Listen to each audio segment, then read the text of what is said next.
Hai, Assalamualaikum warahmatullahi wabarakatuh. Ketemu lagi dengan saya Umi, praktisi talent mapping.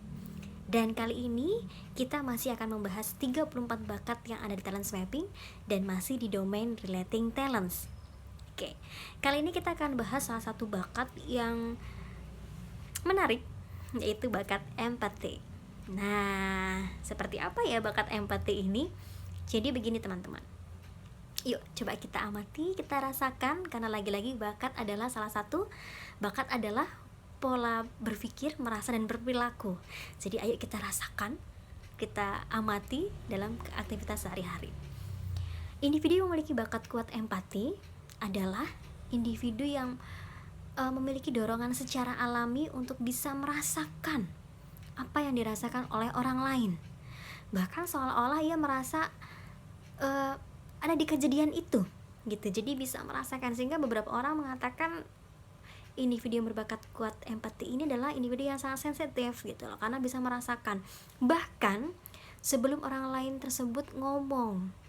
Kalau misalnya katakanlah nih, ada teman kita lagi sedih, sebelum dia ngomong dia sedih nih, kita yang memiliki bakat kuat empati itu sudah bisa merasakan, kamu lagi sedih ya, ada apa gitu misalnya. Karena dia bisa merasakan. Kalau bahasanya absorbing, menyerap. Menyerap. Saya mencari kata-kata menyerap. Bisa menyerap emosi yang ada di orang lain. Itu yang dimiliki oleh teman-teman yang berbakat kuat empati. Jadi bayangkan deh, kalau ternyata di tim kita itu ada individu yang memiliki bakat kuat empati.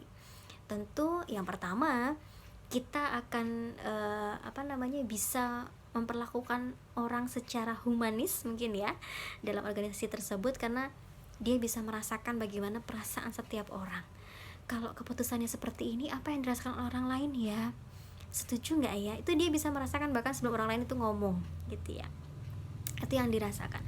Kemudian sehingga karena dia mampu merasakan apa yang dirasakan oleh orang lain, sehingga dia sangat cocok sekali sebagai seorang caretaker, perawat gitu ya, caretaker. Kemudian mereka adalah orang yang memang peduli pada orang lain gitu, karena mampu merasakan apa yang dirasakan oleh orang lain gitu.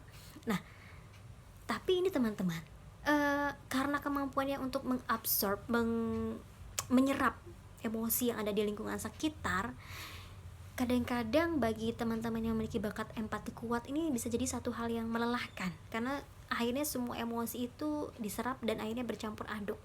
Sehingga penting bagi mereka untuk bisa berlatih bagaimana cara mengelola emosi sehingga dia bisa merefleksikan dengan tepat dalam aktivitasnya nanti. Jadi bisa menemukan koneksi yang terbaik itu seperti apa.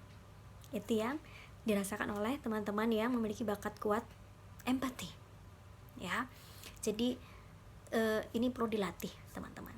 Nah, bagaimana kalau ternyata bakat empati ini adalah sebuah keterbatasan buat kita? Yang pertama, bisa jadi dia adalah individu yang flat gitu ya, karena memang dia tidak bisa merasakan secara langsung apa yang dirasakan oleh orang lain. Tidak mudah bagi dia, tidak muncul secara alami. Ketika temannya mungkin sedang sedih, dia akan gak tahu kalau temannya gak bilang, atau mungkin kalau orang lain gak bilang gitu ya, karena tadi dia tidak peka. Satu sisi ini satu hal yang baik ya, akhirnya karena dia bisa, katakanlah seorang pemimpin yang empatinya terbatas gitu, untuk sebuah keputusan dia bisa aja jadi seorang yang terkesannya cuek, tegas gitu, karena memang dia tidak peka terhadap perasaan orang lain. Jadi keputusannya somehow bisa, oke, kita jalanin aja ya, tek tek tek tek gitu, bisa jadi seperti itu gitu ya. Nah, tadi saya bilang satu sisi baik, satu sisi ya kita perlu, kalau memang kita perlu dalam sebuah dinamika organisasi, maka satu, kita bisa memanfaatkan rekan kita yang memiliki bakat kuat empati untuk membantu kita ngobrol, kira-kira yang apa sih yang terjadi di tim kita nih, kamu bisa cerita nggak apa yang kamu rasain misalnya. Itu membantu banget buat rekan-rekan yang memiliki bakat empati sebagai sebuah keterbatasan. Atau bisa juga melihat sebuah data-data, oh begini toh caranya, oh ternyata terjadi seperti ini toh dinamika dalam sebuah organisasi yang saat ini sedang berlangsung misalnya. Nah, ini penting banget ya, sehingga teman-teman mau bakat empatinya sebagai sebuah keterbatasan sehingga dibilang lu tuh nggak peka, atau bakat empati sebagai sebuah kekuatan sehingga dibilang kok kamu sensitif banget gitu. Tidak masalah, nggak apa-apa, karena keduanya adalah satu hal yang baik gitu.